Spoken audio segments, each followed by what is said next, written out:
This is Isaac, and Isaac's about to have a very painful day ahead of him. Today, I'm going to be playing through Dead Space, the 2023 remake, and I'm only going to be using one weapon to do this as well. That would be the Plasma Cutter, our very first weapon that we get. So, I guess first we should go over what the impossibility mode is even in Dead Space. The impossibility mode is the hardest difficulty, sort of. It's actually the same difficulty as the hard difficulty, but we are only given one save file for this entire run. So if we die, then the game will prompt us to play either on hard or to go back to the main menu where we can start over again on the impossible difficulty. In other words, if you die, you have to go all the way back to the very beginning of the game. There's no dying allowed throughout the entirety of the game, which I immediately put to the test to see if that was true, and it turns out it isn't. There's a couple ways around this, and I'll show you at least the one that I used here. So the way that I did this was I found the first instant death trap thing that I could possibly find in the game, which is in Chapter 1, or at least what I thought was the instant death trap. It's this door right here that's slamming back and forth. Turns out this thing isn't an instant kill. I don't know why, because I'm pretty sure in the original Dead Space doors like this, if you walked into them, you would die instantly. So with this remake, they actually made it a bit easier for you, because if you get hit by this, it just kind of hurts you a little bit. The way that you can kind of cheat this out, and I'm pretty sure this would work on console too, I was playing on PC.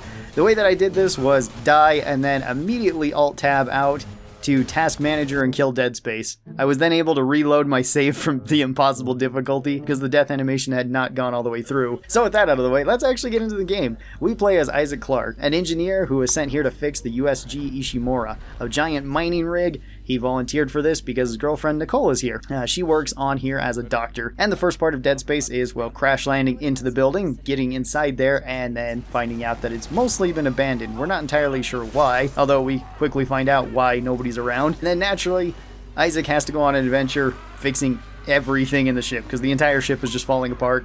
And they really needed that engineer there like yesterday. So our first task is running past all the Necromorphs. Actually, this section, funny enough, you don't actually even need to run through it. You can just walk through it. The Necromorphs here could potentially kill you because they will hit you if you just stand there. But they make these ones pretty dumb, so you can just kind of walk right past them and then get into the elevator, where we go down and we find our very first and only weapon for this playthrough, the Plasma Cutter. The Plasma Cutter, I should add, is my favorite weapon in all of Dead Space. It has been ever since the very first Dead Space, and it is ridiculously good in this one. So, saying that this is kind of a challenge to use only one weapon is kind of a stretch, because I'm using the best or second best weapon in the entire game to do this. The only thing that's actually better than this is the weapon we unlock from completing the impossible difficulty. But either way, I wanted to use the Plasma Cutter for our run because it also counts for an achievement. With our trusty Plasma Cutter in hand and taking care of a couple Necromorphs, we go off to our first goal, which is getting the tram up and running. We need to fix the tram in two areas. We need a new tram car because the old one broke down, probably from the Necromorphs and all the other horrible stuff that's been going on around here. And then we need a data board so that we can actually operate the tram. For this playthrough, and for that matter, all of my playthroughs of Dead Space, I actually did this in reverse order. Rather than going down and getting the stasis and fixing the tram car, we went over to the data board, which is basically just a big combat section. Kill all the Necromorphs there. There's a couple explosive barrels that you can shoot with the Plasma Cutter. And then we farm all the Necromorphs for all the plasma energy that we can get. And then head back, grab the stasis mod, get through the door, head up there, take care of the tram car, and then head back. Once we do get back, our other teammates end up leaving, so we gotta go back to the first ship, see if we can get it up and running, but, well, this is Dead Space, and we're not getting out of here that easily. So naturally, we have to fight our way through here, and then head towards the medical center so that we can meet up with the rest of our teammates. Going towards the medical center, though, we run into our very first shop, which is extremely important in Dead Space because we can get our very first suit upgrade here, meaning that I can hoard even more stuff, which I'm definitely going to do because I do it in all of these games, as well as it does get us some more upgrade options, as well as some basic damage reduction increase, which is very nice. Once we get to the medical bay, we get our second weapon, the pulse rifle, which I gladly grabbed, although I put it away immediately because the way Dead Space works is if you have multiple guns in your inventory, it's going to try to give you ammunition for all of them, I think equally or fairly equally, so since we're only going to be using the Plasma Cutter, there's no reason for us to have any other weapons. So I tossed that away, I threw some nodes into my suit, and I threw some nodes into the Plasma Cutter, making the Plasma Cutter a little bit stronger overall. Already, the Plasma Cutter's not particularly bad. It already reloads fairly quick, shoots fairly fast, holds a decent amount of shots, and does okay damage. This is all going to get increased substantially throughout our playthrough, but for right now, a couple upgrades thrown into it will make it so we can kill things a little bit quicker, reload a little bit faster, etc., etc., and we're also throwing some upgrades into our suit, mostly for the air, because the vacuum of space is terrifying to me, and I don't want to die. Upon reaching Chapter 2 and getting into the medical area, we get our telekinesis mod, which is probably one of my favorite things about Dead Space, especially since you have infinite telekinesis. That makes it so much better. I particularly love the spears that you can pick up. You can find these pretty often, and they do insane damage to just about everything, most of the time just pinning things to walls, which I really like, as well as you can do kind of the obvious of tearing limbs off from the Necromorphs and throwing them back at them. That always works too. I always thought that the medical bay was particularly creepy, and where this game really picked up on a lot of its horror elements. The first stage is kind of unsettling because it's kind of just throwing you in, but it does feel kind of like the starting stage of a survival horror game, which I'm not opposed of or anything. But stage 2, once we get to the medical bay, becomes way more apparent that we're in for a lot of bizarre happenings that's going on here, and that something really, really terrible happened on this ship, where we can even see some of the remaining crew members, well, not so remaining after a little while. As well as we get to see 2 more new enemies in this section. We get to see the space babies, and we also get to see the bat creatures that are actually causing the Necromorphs, or creating the Necromorphs, because, well, we have to go down into the morgue and get the captain's key card so that we can actually get access throughout this. That is one new thing that I really like about the Dead Space remake, is that you now have clearance levels that you can get through, and you'll get these clearance levels just from exploring the area. You can get 1 through 3 relatively easy because you need them for the main quest, so you're naturally going to get those. You can go out of your way to do side content as well, which I think is actually pretty cool that they added to Dead Space, because in the original one it was quite linear, and yeah, you got a little bit of reward for exploring like you usually do in some of these games, but this actually makes you want to go out of your way to explore more, and it fills in a little bit more about what was going on before Isaac and the rest of the crew got here. It also can give you master level clearance, which you're going to need if you want to upgrade all of your equipment. After getting the clearance, then we head back through the machine shop so that we can get into the engine bay and actually start the ship up and running. We get another weapon here if you'd like to take it. It's the Ripper, which is pretty cool too, and naturally, me being me and having kleptomaniac tendencies, I grabbed it right away, even though I knew that it would be a bad option because I was going to have to put it away, and I was probably going to find Ripper ammo for it. I put some more upgrades into the plasma cutter, as many as I could. I still needed a couple more upgrades. I believe I found an upgrade on stage 2, so we could fill it out a little bit more, and that's where most of my money went, was either buying ammo, buying health, or just buying nodes in this playthrough, and selling basically everything that I didn't need. So any other ammo type that I could, as well as any sort of stasis or air canisters that I could find. In the engine bay, we also have to start at the centrifuge, and this was probably the first part where I was truly terrified. This is an instant kill, so if you get hit by this thing, you're gonna die. You can use the cheat that I mentioned earlier though. Luckily I didn't have to. I actually didn't have to through this entire playthrough, which certainly made me feel good, but I wouldn't have been above using it anyway. So this time through, I managed to be patient. I also made sure I had extra oxygen, so I didn't die from lack of oxygen through this area or any other areas. This also is a good time to bring up another change that was made in the Dead Space remake, which is the zero gravity function, and how they've improved it dramatically from the first one. In low gravity or zero gravity, you basically just had magnetic shoes and you would just fling yourself to one area and then stand there, and the whole camera would pan and turn around to whichever direction you were currently facing, which made it so the camera angles could be a little bit confusing if your person ended up turning around or if you got too close to a wall. I do remember that being somewhat of a little pet peeve. It wasn't a huge deal though, because there's not a whole lot of those sections in Dead Space. In this one, they made it so zero gravity can happen much more often, and you just kind of have a floating feature throughout this. I believe that there was actually a feature like this in Dead Space 3 as well, which would be a good call to take that from that game. Once we got to the bridge, we met up with Hammond once again. He kind of gave us the rundown of what was going on, and then launched our former crewmate, which had now turned into a Necromorph, into space, and then he upgraded our clearance to level 2, so we could get through any door that required a level 2 clearance. That was really useful.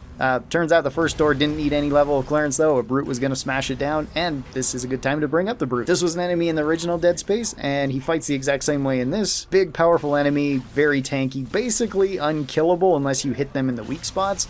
The weak spots are all over their back though, so you throw some stasis on him and shoot him in the back.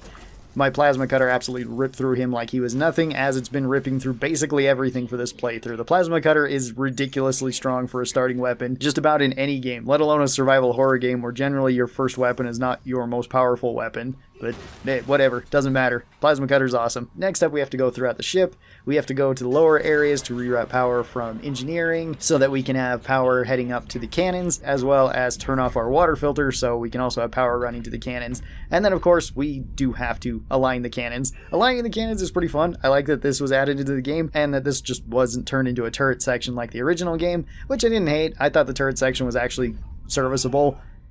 which is a little bit odd. Most times in games, turret sections are generally the worst. Not so much in Dead Space. They're okay. Probably because they didn't use them very often. Then once we got our cannons up and running, got the ship all safe, we then got a message from Nicole saying to come back to medical. So naturally, we headed back to medical. And this is where we found another survivor, Mr. Mercer here. Which, I do like this cutscene too. I think this cutscene is really well done, where instead of just Isaac being behind a plate of glass and the doors being locked, you are actually froze there in stasis for a ridiculously long time, but still froze there in stasis so we can get a little bit closer to the doctor here, which is planning on unleashing and testing his newest creation, the Hunter. The Hunter in Dead Space is completely unkillable. Well, sort of. He's unkillable to us right now. We can still injure him like a regular Necromorph, as well as he's susceptible to everything that a regular Necromorph is. So, being lit on fire, exploded, stabbed, shot, anything like that will hurt him, but you can't permanently put him down. Chopping off his limbs will slow him down a bit, and chopping off so many limbs in quick succession will make it so that he needs to regenerate his health. You can also stasis him while he's regenerating this, and make this all a little bit easier on you. We also found a scientist here that told us that we needed to get some liquid nitrogen, which is also going to be very useful for us fighting the Hunter once again. So, making our way to the cryogenics lab, we then face off once again with the Hunter here, but this time we have a solution for him. Chop his limbs off, freeze him with stasis inside the cryogenics chamber, and then turn that sucker on. He'll be frozen and he won't be bothering us for the rest of the time. We also found out that Mercer had some poisonous gas that he was filtering in from hydroponics, meaning that we have yet another issue, namely that we don't have enough oxygen in the ship, and the oxygen that we do have is generally poisoned. So we're going to need to get some more oxygen, and we're going to have to head there and see what's going on. We bring the liquid nitrogen with us, and we head off that way. We run into another doctor and another survivor here, Dr. Cross, who is making an enzyme in order to kill off the thing that is producing this spore. We find out these are called Wheezers. The Wheezers need this enzyme injected directly into them,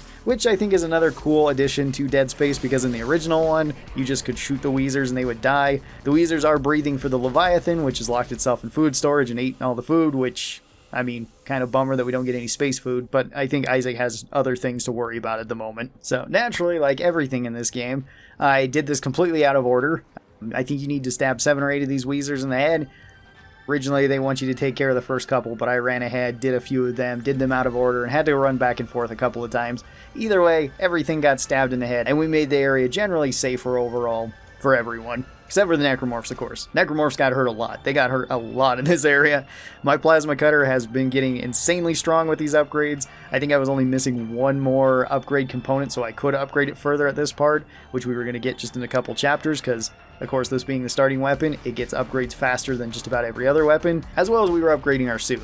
Realistically, these were the only 2 things that we needed to upgrade. All other nodes didn't need to go anywhere. So I had the maximum amount of health that I could whenever I could get it, bought all the suit upgrades when I could buy them in the shops, and then bought out everything else like stasis and air. Once all the Wheezers were taken care of, it was time to go into food storage and actually fight the Leviathan. Our first real big boss fight, and one of the few boss fights that's actually in Dead Space. The Leviathan wasn't particularly difficult in this. Plasma cutter cut through the limbs no problem, and after that it was just a matter of spamming shots into its mouth whenever it opened up. It died extremely fast, I think even faster than on my first playthrough, where I was kind of mixing and matching weapons as I was going.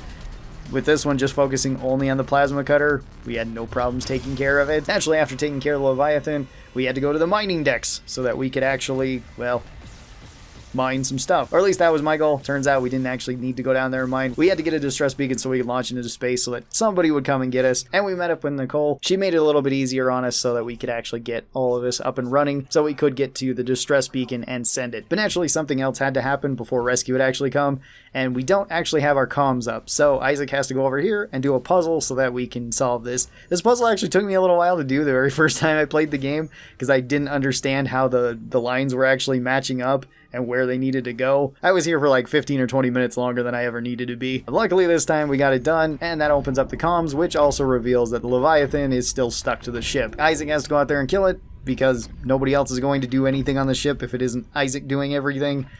He is the engineer, he does have to fix it.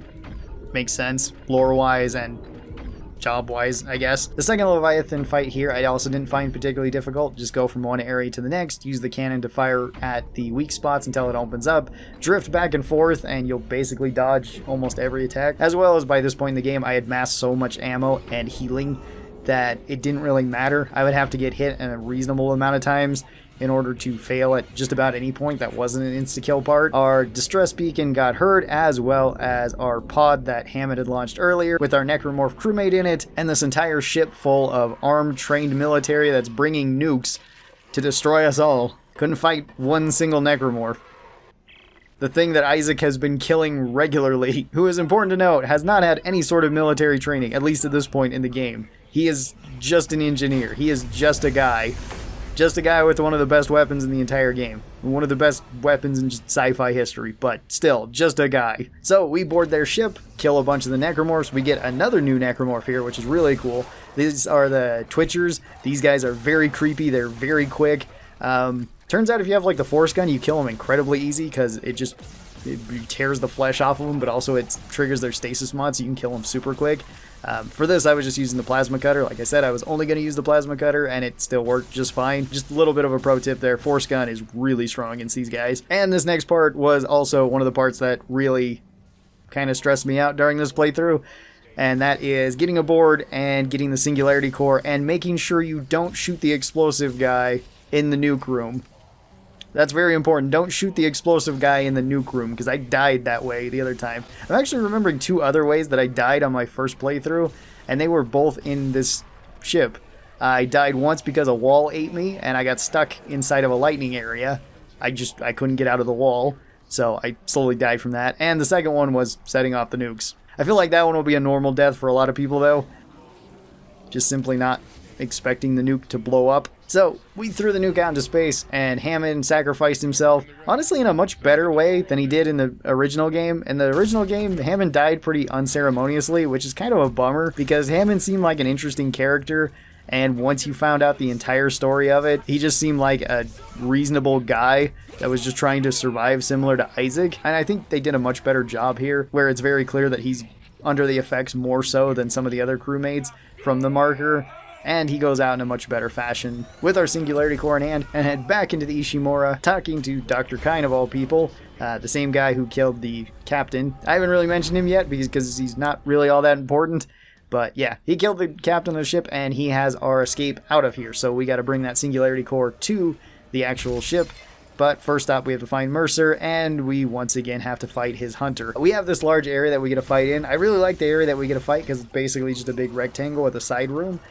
Simply chop the hunter's limbs off, put him behind the ship's engines, stasis him there, run back inside and turn on the engines, and he can't regenerate through that much fire. We also then get to witness the end of Mercer getting pulled down into the deep with his precious marker, and we get a message from Kine telling us that we're going to need that marker so that we can go. We then descend down into the next area below that, which is where the marker is being held. And this is another one of my favorite locations in Dead Space. It's basically just a big arena. It's just a big square with a middle section that enters with 2 bridges on it. It's very simplistic, but I really like this area for a big onslaught fight. And that's exactly what we've got to do. We just got to fight basically every type of Necromorph that we've seen here, with a few exceptions. We don't really see any brutes or anything like that, but all sorts of regular enemies. Clearing that up and then moving the marker down into the cargo bay so that we can attach it to the ship. Moving into the cargo bay and getting it attached to the ship, we then have our big realization where Daniels, one of the members of our crew that has been generally helping us, turns out that she's not exactly who she says she is. She's been working for EarthGov, which I guess is a thing, and she wants the marker hidden, destroyed. Nobody should have brought it, because we find out that the marker, this alien artifact that's making everybody go crazy on the ship, is actually not an alien artifact. It's a human-made artifact that was placed here, supposed to be forgotten about a long time ago. This is explained more in Dead Space 3 if you really want to know about that, but for the most part it doesn't really matter. Marker, the original marker was of alien origin. Humans wanted to re-engineer it. It turned into something horrible, and then they threw it out into space. Seems reasonable. Put it on a planet that hopefully nobody was going to go to, but somebody went there. Kine gets shot. We have to go back, and Nicole is going to help us bring the ship back so that we can then go to the actual planet and stop all of this. Place the marker back on the planet. This whole last section of Dead Space, the final chapter, is really, really good.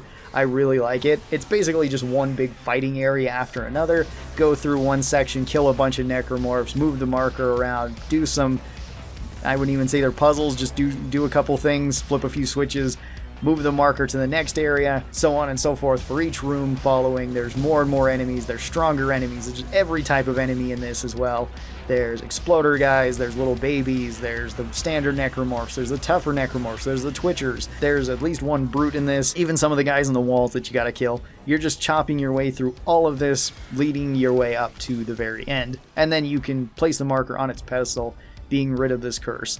You then leave, going to lock this up with you and Nicole, and then Daniels comes up and then gives you a huge realization that Nicole was dead this entire time. She had died and the marker had been feeding Isaac what he wanted to see. The person that we're also with is not Nicole. And at least in this one, they do kind of fill in why that is, or at least that there's a person there. This is Cross, the scientist that you were helping earlier. The marker was also messing with her head and making her see Jacob Temple. I do like that they filled in these parts. I also really like what they did with Kendra too. Kendra in the original one was kind of just evil for the sake of being evil, which made it even stranger when she betrayed you because she had been helping Isaac throughout multiple parts.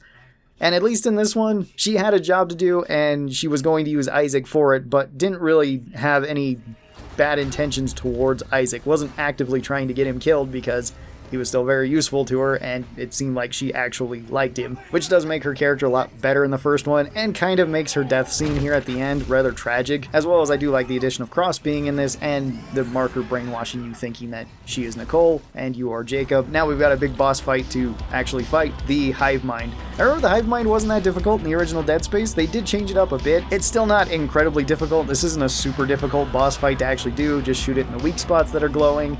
It will spit out mines, run away from the mines, or shoot the mines. In later stages, it will have the weird sacks underneath once it opens up. Shoot those, it will spawn a couple Necromorphs for you to fight. You can fight them pretty easy, and beyond that, it just has an acid spray, which is pretty easy to dodge. It just starts spraying wherever your last location was, so if you just hang out on the corners of the area you're allowed to fight in, you can just move away from there, and the entire area will be open for you to walk back and forth when it's just flailing its tentacles around. Tentacles also, it just seems like walk back and forth and you'll dodge them every time. Not a particularly difficult fight, but a very cool thematic fight. And then we get the ending, which has even the classic jump scare, sort of. The original jump scare I think was a lot better than this jump scare. Before completing the impossible difficulty, then you are rewarded 2 things at the end of Dead Space. Well, technically 3 things. The suit, which you couldn't get unless you're playing on New Game Plus, which I did play a New Game Plus run of this, so we were able to get the level 6 suit. That basically cost me all of my money that I did earn from the first playthrough on Dead Space. And we got 2 new additions. We got the hand cannon, the foam finger gun from Dead Space 2, which is really awesome. Lets Isaac pew pew and bang bang all the way through space, killing everything with a single shot. As well as we got the Burndish suit, which is a really cool looking suit. Titanium plated with a red face mask, and so ends the impossible playthrough of Dead Space. So can you play through Dead Space only using the plasma cutter? Well, yeah, absolutely. The plasma cutter is the second best weapon in the game besides the overpoweredly broken weapon that one-shots everything and has infinite ammo. So yeah, you can do it pretty easily. My thoughts on the new Dead Space remake are 2 very big thumbs up. I really enjoyed the game. I thought it was really awesome. If you're a fan of the original Dead Space, and you really like the way that one was, you're probably going to like the remake. Maybe don't buy it until it drops down in price though, because if you've already played the first Dead Space, you're not really going to get a major different story. Weapon upgrades and weapon rebalancing is nice in this game, as well as a couple more Easter eggs like the side content, and some of the other things that happen along with the crew is really cool to see, so I'm glad that this was an overhaul, as well as it was more of a proper remake. Not a full retelling or redoing. It reminds me very much of the Resident Evil 2 remake that we had that turned out really well too. So if we do get a Dead Space 2, I'm hoping that it's on par with the original Dead Space 2 or on par with this Dead Space remake and just amplifies everything, making everything much better. I'd really like to see that because I'm really holding out hope that we eventually get to see what Dead Space 4 is like. Thank you guys so very much for watching this. I hope you guys enjoyed it. Tell me your thoughts on the new Dead Space remake in the comments below, and I hope you guys have a great rest of your day. I will talk to you next time. Bye-bye.